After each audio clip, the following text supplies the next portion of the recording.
কখনো বাবা হবো না।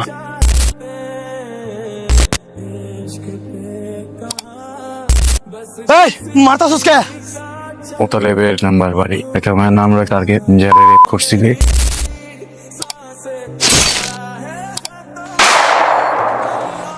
আপনি শেষবার যখন গুলো করলেন বলে টেস্ট করার দরকার, অনর্থ টাকা পয়সা নষ্ট। আপনি মানসিকভাবে ভালো থাকার জন্য আমি সাজেস্ট করবো আপনার একটা বেবি অ্যাডপ্ট করেন। এমন কোন সন্তান আপনার পরিচয় বড় করে, সে কিন্তু আপনারই সন্তান হবে। আপনার স্ত্রীর সাথে আলাপ করতে পারেন। আমার মনে হয় এটা শেয়ার করলে আপনি কোনো রাস্তা দেখাতে পারবেন। সরি। কি স্যার ডিরেক্ট এখানে চেঞ্জ করলেন না, ফ্রেশ হলেন না? কি হয়েছে প্রিয়, মন খারাপ? একটা কথা বলতে চাই। বলো। ফুল, আমি আমি কখনো বাবা হব না। আমি তোমার ওয়াইফ, তুমি পারফেক্ট, কোনো সমস্যা নেই তোমার মধ্যে। ডক্টর বলছে কখনো বাবা হব না। তোমাকে কোন ডাক্তার? একটা ডাক্তার দেখেন, আরেকটা ডাক্তার কাছে যাও, আমরা আজকে ডাক্তারের কাছে যাই। টেস্ট করাইছি, রিপোর্ট আসছে আমি বাবা হব না। আবার টেস্ট করাইছি, আবার টেস্ট করাইছি, প্রত্যেকবার একই রেজাল্ট আসছে, হোপ নাই। ডক্টর তুমি একদম ঠিক আছে, সুস্থ। বাবা হওয়ার যোগ্যতাই আমার নাই। তুই অনেক ভালোবেসে আমার ঘরে আসছো, কখনো কিছুই চাও না, জাস্ট একটা জিনিসই চাইছো, একটা বাবু। আমি না ওই একটা জিনিস তোমাকে দিতে পারবো। ফুল প্লিজ মন খারাপ করো না, তুমি চাইলে নতুন করে নিয়ে বসে নাও। ফুল নতুন করে সংসার শুরু করো, লাগলে আমি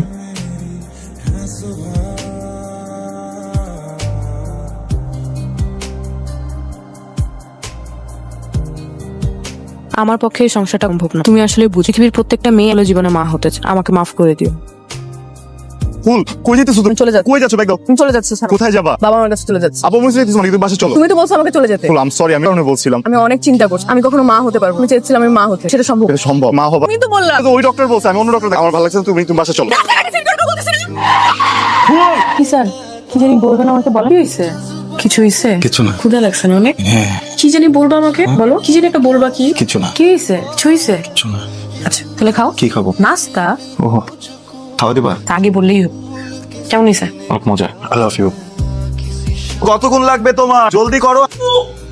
দেখি বসো। কি হয়েছে? বমি হইতেছে। কখন থেকে হচ্ছে বমি? দুদিন ধরে বমি হইতেছে। তোকে এখন বলতেছো? এমনি মাইগ্রেন? জ্বর তো নাই, উল্টো কিছু খাইছিলাম। ডক্টর এসে চলো মুভি? কালকে। তবে তো অফিস আছে তোমার। অফিস ছুটি নিবো। তবে এটা হাত দাও। সবকিছু ঠিকঠাক আছে? সিরিয়াস কিছু? অবশ্যই সিরিয়াস কিছু। কি বলেন? ও কিন্তু অনেক হেলদি লাইফস্টাইলে থাকে, একদম সময় মতো ঘুমায়, খাওয়া দাওয়া একদম ঠিকঠাক আছে। একটু মাইগ্রেনের সময়ের জন্য আমি বাড়তি খেতে দিই না। বাসায় একজন মানুষ এসে সবকিছু করে দিয়ে যান, রান্না বাড়ে যে আমি যখন বাকি আমি করে ফেলি। দেখুন, বেসিক চয়েস আছে, এগুলোকে আপনি ইগনোর করতে, সেগুলো তো সামনে হবেই, তাই না? স্যার গত 1 বছর ধরে যদি কোনো ইস্যুর কাছেই নিয়ে আসি, আপনি তো কখনো কোনো কিছু বলেননি। আচ্ছা যে প্রবলেম সেটা মেডিসিন খেলে ঠিক হয়ে যাবে? হ্যাঁ, মেডিসিন খেলে ঠিক হবে। প্রাইমারিলি সময় লাগতে পারে, তবে উঠতে গেলে 4 থেকে 5 মাস লেগে। কি হয়েছে? কি হয়েছে মানে বাবা হচ্ছে না, উনি মা হচ্ছে। কি কথা বলো? কংগ্রেচুলেশন। আমি কখনো বাবা হতে পারবো না, কখনোই না। তাহলে ফুল কি করে মা হলো? এই সন্তানের পিতাকে। ফুল আমাকে ঠকালো কেন? আমি কি জানতে চাইবো? কিভাবে বলবো ওকে যে ফুল তুমি আমাকে খেয়েছো? আমার বিশ্বাস, ভালোবাসা, আবেগকে শুলের মতো ফেলে দিয়ে পাপ করেছো ফুল, তুমি মহাপাপ। আমি তোমাকে জীবনেও মাফ করবো না, কখনোই না। কি হয়েছে? তুমি খাচ্ছ না যে? কি হয়েছে? মন কি বেশি খারাপ? কিছু বলছে? অফিসে ঢুকছে?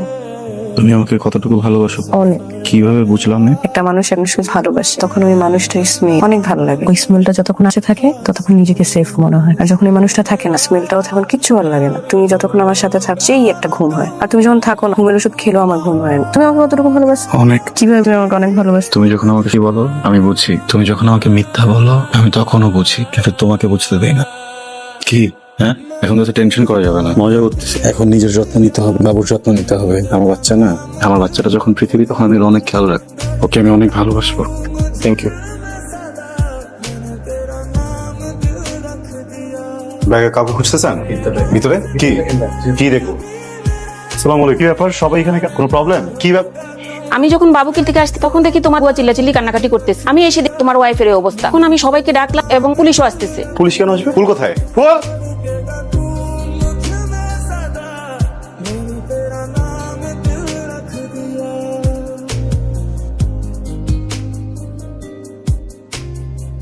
আজ থেকে 2 মাস আগে বাড়িতে গিয়েছিলাম। মা অসুস্থ ছিল, আমি একাই বাসায় ছিলাম। কেউ একজন বিল নিতে আসছে। আমি দরজা খুলে বিল দিই, সাথে সাথে 3 জক্স পরা লোক সামনে এসে দাঁড়ায়, আমাকে টেনে রুমের দিকে নিয়ে যায়। আমি অনেক চেষ্টা করেছি কিন্তু পারিনি। পরপর 3 দিন আমার সাথে এমন করেছে। বহুবার তোমাকে বলার চেষ্টা করি, কিন্তু আমি ভয় পেতাম কোনো কারণে যদি আমার থেকে মুখ উঠিয়ে নাও আমি তো বাঁচবো না। আমি তো তোমাকে অনেক ভালোবাসি। চাইলেই আমার প্রেগনেন্সিটা লুকিয়ে যেতে পারতাম, অ্যাবর্শন করে ফেলতাম, কিন্তু আমি মা হতে চলেছি এটা তো তোমার সামনেই জানতে পারি। পুরো ঘটনার ভিডিও করে ওরা আমাকে ব্ল্যাকমেল করতো, ভিডিও ছড়িয়ে দেবার ভয় দেখাতো। আমি কোনো সিদ্ধান্তই নিতে পারছিলাম না। অনেকবার ভেবে করেই ওকে বলবো, কিভাবে বুঝতে পারছিলাম না। আজ সকালবেলায় যখন ঘর মুছতে গিয়ে বোর্ডটা পেলাম যেখানে লেখা আমি কখনো বাবা হবে না। তুমি তো সবই জানতে, তুমি তো এটাও জানতে, এটা তোমার না।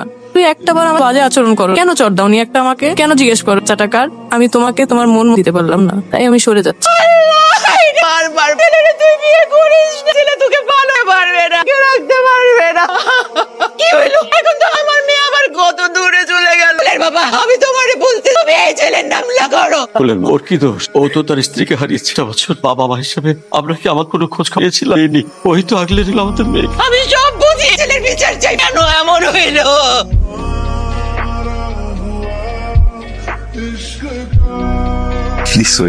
কুমকুম ভালো লাগতেছে না? ভালো লাগতেছে, উদ্ভট রকমের সুন্দর দেখাচ্ছে তোমাকে। প্রশংসা করার কোনো ধরন হলো? না মানে কুমকুমটা দিছো বিয়ের বউয়ের মতো রকমেরই সুন্দর দেখাচ্ছে। বাসা থেকে পালাই বের, বিয়ে শাড়ি পরে পালাবো? বলছো তো এক কাপড়ে বের হইস। কোনো ব্যাগও নেই, ব্যাগ নিলে শাড়ি নিতে পারতো। সব বাদ দাও, তুমি তো আমাকে বিয়ের আগে একটা শাড়ি দিতে পারো। প্রথমত আমি বেকার, 2-4টা স্টুডেন্ট যে কয় টাকা কামাই এর ভিতরে পুরোটাই খাই, 2-4 টাকা জমাই। ওই জমানো টাকা দিয়ে তোমার বিয়ের শাড়ি কিনতে তাহলে আগামী কয়েক খালি পেটে থাকতে হয়। তাই আমার কাছে মনে হয়েছে তোমার শাড়ির শখ পূরণ করার থেকে তোমার পেটের চাহিদাটা মেটানো জরুরি। ঠিক আছে, কবুল। চলো তারপরে কি করতেছ? বাসর রাতে একজন কি করে?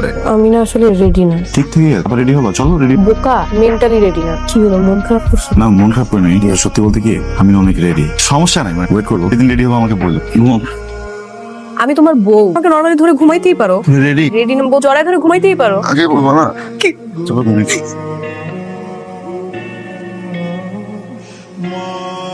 আচ্ছা, তুমি আমাকে গুড় ডাকো কেন? কারণ তুমি মিষ্টি। চিনিও তো মিষ্টি। তুমি মিষ্টি, চিনিতে ক্ষতি, গুড়ে কোনো ক্ষতি নাই।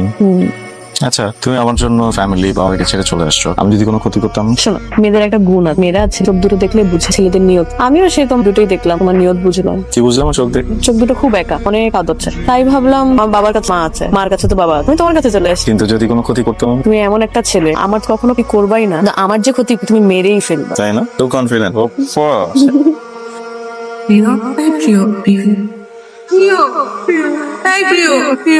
কিছু করবা না, কিছু করবা না। প্রিয়, প্রিয়, প্রিয়,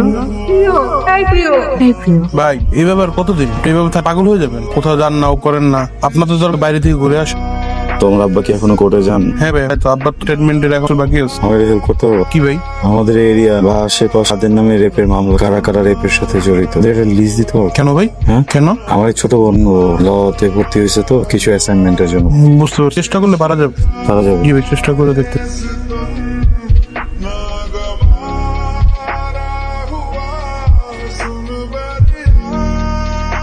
আদিব সাহেব, এত নড়াচড়া করা যাবে না, এত নড়াচড়া করলে তো বিপদ। আপনার হাত পা শক্ত করে বাঁধা, যদি না কাটা হয় কোনোভাবেই বা সম্ভব না। আপনার পেটের এখানে আমি যেভাবে আপনাকে বেঁধে রাখছি, কোমরে বাঁধা গামলাটা 3টে ইঁদুরকেও বেঁধে রাখছি। আপনি যেরকম এতক্ষণ অচেতন অবস্থায় ছিলেন, ইঁদুরগুলো বেচারা অচেতন অবস্থাতেই কোনোভাবে বেশি নড়াচড়া করে। আর যদি ইঁদুর ঘুম ভেঙে যায়, চেষ্টা করবে একটা ছিদ্র কেটে বের হয়। আপনার স্টিলের গামলা ইঁদুরগুলো মনে হয় যে অনেক শখ, তারা শর্টকাট যেতে চায়। তখন কি হবে? তখন তার গামলারে বের হয়ে যাবে। এই জন্য যত চুপচাপ থাকবেন বাঁচবেন। বেঁচে থাকার জন্য বলি চুপ থাকতে হবে। মোতালেব সাহেবের বাড়িটা আছে না? আরে ওই যে 4 নম্বর রোড নাম্বার বাড়িটা, আমি ওইখানেই থাকি দোতলায়। কিছুদিন আগে কিছু মানুষ ভেঙে ঢুকে আমার ওয়াইফের রেপ। আপনি কি রেপের সাথে জড়িত? আমার ওয়াইফের রেপ আপনি করেন, তো আপনি কারণ কত রেপ করছেন?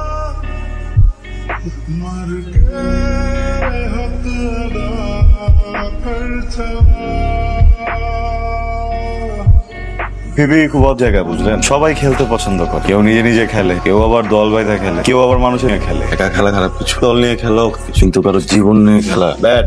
শোনেন, এত টেনশনের কিছু না। আমার ওয়াইফ খেলতে, আমার ওয়াইফ যখন খেলবে ততক্ষণ পর্যন্ত আপনার নিঃশ্বাসও চলবে। কিন্তু ও যদি একবার আমায় দেয়, ভালো কথা। মোতালেব সাহেবকে চেনেন? যে 20 নম্বর বাড়িটা, আমি ওটা দোতলায় থাকি। আমি ছিলাম না বাসায়, একজন ওয়াইফকে রেপ করছে। আপনি করছেন? কারো না কারো তো করছে। কপালটা কি ভালো, আমার বোর তো খেলা আনতেছেন। একের পর এক হত্যা ডেকে উঠেছে রাজধানী প্রান্ত থেকে পাওয়া গেছে 5টিরও বেশি লাশ। খুবই বিভৎস। আর্থসাইড আইডে নেওয়া যায় সিরিয়াল কিলার কাজ করেছে। উপরে উঠেছে আইন শৃঙ্খলা নিয়ে, যা নিয়ে কি করছে বাহিনীগুলো, সে বের করবে এই সিরিয়াল কিলারকে। হ্যাঁ, 15 পাঠাও, সবাই থাকবে এখানে। হ্যাঁ, যদি একটু জানতে চাই, পরে এক লাশ পুলিশ আসলে কি করছে, কতদিন লাগবে খুনি আসলে কে?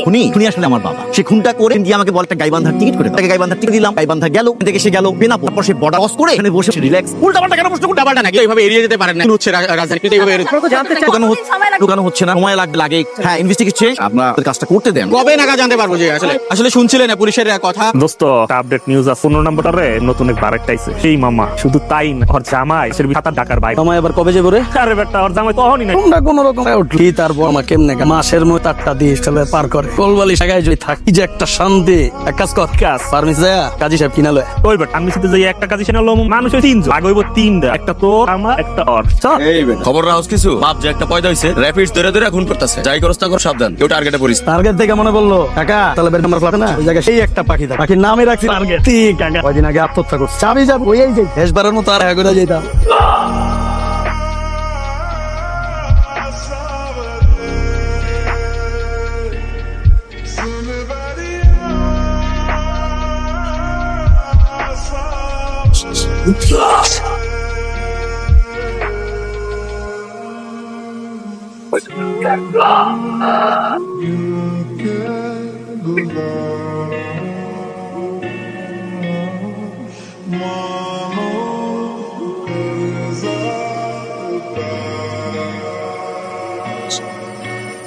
এই মাথা সুস্কে কি করছি আমি? টাকা লাগবো, টাকা দিমু, কত লাগবো কম? মোতালেবের নাম্বারই একটা মায়ের নাম না টার্গেট, যারা রেপ করছি ভিডিও করছি। আমি ওর হাজব্যান্ড, আমার বউকে খুঁজে পাওয়া যেতেছে। আমার বউ কই? আমার বউকে খবরদার খবরদার একটা আচরণের গায়ে একটা আচরণের গায়ে পড়ে আমি উতবাদ হবো। এখন সময় আছে, স্যান্ডার কর, ওটা বলবো সাজা কম হবে।